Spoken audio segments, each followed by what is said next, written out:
incredible flavours, even better stories. One pour, 10 minutes, Aussie bourbon lovers sharing bourbon with Australia.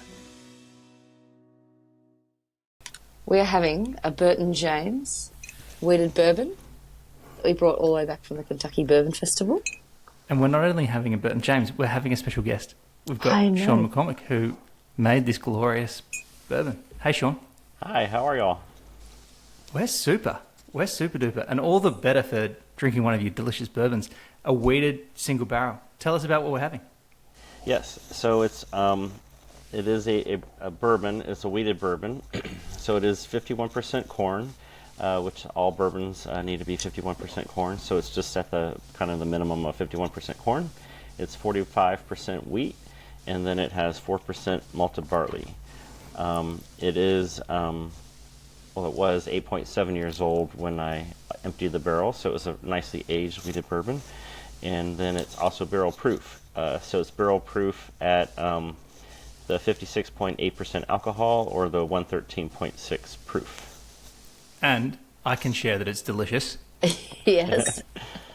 It has all those typical wheated bourbon characteristics of lots of caramel notes. Yeah, Caramel. you definitely get the caramel. It's Maple that, syrupy kind of smell. yeah, and that kind of softness, that kind of like, it's really easy on the palate. The spiciness that you sometimes get from the rye doesn't seem so prevalent. Yes, it's really very nice. And if you're having it with an ice cube, it looks like Helen. I do recommend with this one, because of the higher proof, to add either a nice large ice cube or a drop of water. Yeah, I definitely enjoy having mine with an ice cube. Dave prefers his straight, but because we've drunk a little bit of it since we came back. But I find it gives a good Kentucky hug if you don't have it with an ice cube or a drop of water, this one, for me anyway. Yes. Yeah. One of the things that when we were wandering around the Kentucky Bourbon Festival that drew us to your store was the really cool, I'm a fan of fun packaging, but I loved the baseball cards that were part of the bottle. Can you tell us a bit about the story behind the baseball cards that are part of your bottle packaging? So it's so the branding is Burton James Uniquely American Whiskey. So Burton James is my great-grandfather. He played baseball from 1908 to 1919, and he played mostly in the Texas League. He did get drafted into some of the, I guess you call them the National League. The American baseball was very young in the early 1900s. It started in the 1880s or so, 1870s, but the National League only had six teams at that time. And so the Texas League was probably about as big as the National League, or even bigger, because many of the Texas cities would have had baseball teams. So he played mostly in the Texas League, and then he played mostly in Waco. And so I have different versions of the American whiskey. So I have the single barrel selection, and there's one photo of Burton James on that hang tag, and then my regular product has a different photo of Burton James. And then on the back of every hang tag is the information for the what's inside the bottle, what's the blend, and in this case is a single barrel. And so we do a lot of handwriting on the back of the single barrel hang tags. Is it all handwritten, Shawn? Everything's written by hand. So the single barrels are handwritten, so we have to write in the corn and the 51%, the wheat, and then we say where it was distilled. So I am a brand new distillery, and so they call it sourcing, where you get whiskey from another distillery. And so I knew I wanted to open a distillery, so in 2015 I started buying whiskey. Very small batches. My first purchase was 16 barrels, and my next purchase was 4 barrels. And then, as I had a little bit of income, I would buy more barrels. So this was one of my earliest purchases of whiskey, and then so we write the make date on there, and when we dumped the barrel is on there, and then how many bottles we came out of the barrel. Amazing. And then was Burton James himself into his bourbon, or did he have a story of bourbon in his kind of his story as well, or was he just kind of part of the family, and then you kind of came back to bourbon kind of in your story?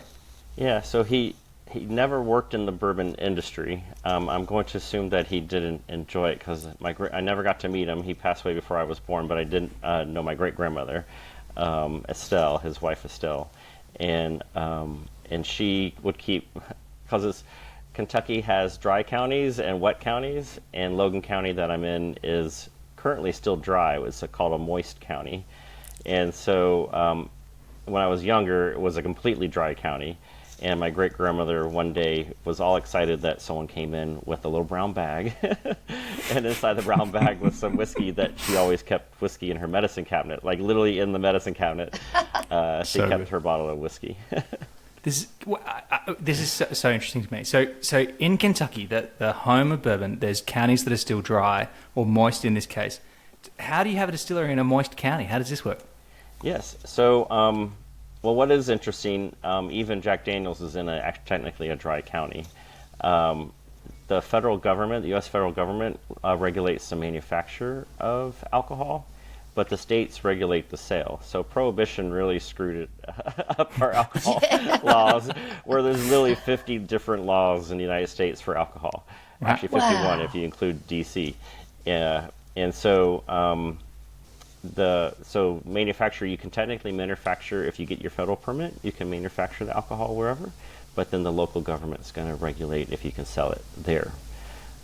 And so Kentucky allows cities to vote to go wet in their territory. So if the county itself is dry, then the city within the city limits could vote to go wet.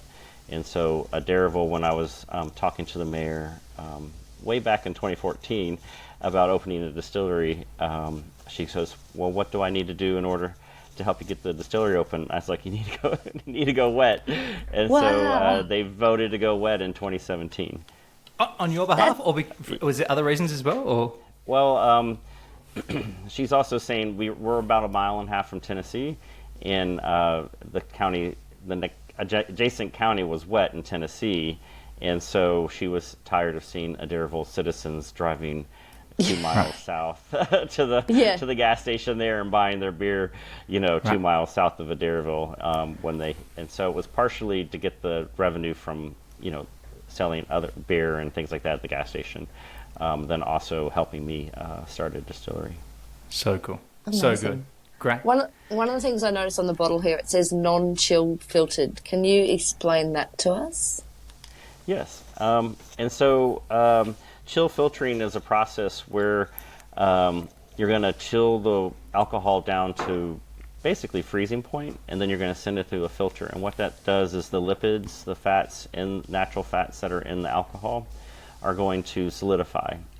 It's kind of like if you had fat on your stove and it was room temperature, and then you stuck it in the fridge, and then that layer of fat kind of collects on the top of your, let's say your gravy or chicken soup or whatever like that.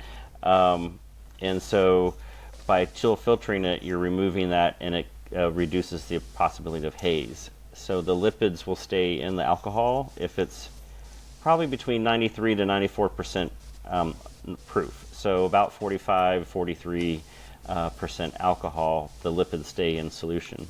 But if you're going to reduce it below kind of that 90 proof, that 45, 43% alcohol, it'll become hazy, and then the fats will have like these little globules of fat kind of floating around in your bottle, especially if it got cool. So if it was you had it outside and it got cold, you see like little fat globules starting to form in your bottle. So products that are 40% alcohol or less than 45% alcohol, they chill filter it to remove that lipid, and therefore your product stays nice and clear. It doesn't turn hazy or have those little fat globules floating around. And so currently all of the Burton James products are 105 proof or higher, which is 52.5% alcohol or higher. So I don't have that process. And many people feel if it's non-chill filtered, because you maintain all those natural fats, you'll get the extra viscosity, some mouth coating, and then the flavor as well. Yeah, it's definitely a thing. That the non-chill filtered thing is something that you see a fair bit. So it's the way that it feels on your mouth and the palate. That's how the experience of of the Yeah, bourbon. so on you're your not removing any of the, because fat is flavor in theory. Yeah. So you're kind of removing some of the flavor, and also it has the mouthfeel. So it's keeping it So extra delicious. Yes, extra delicious.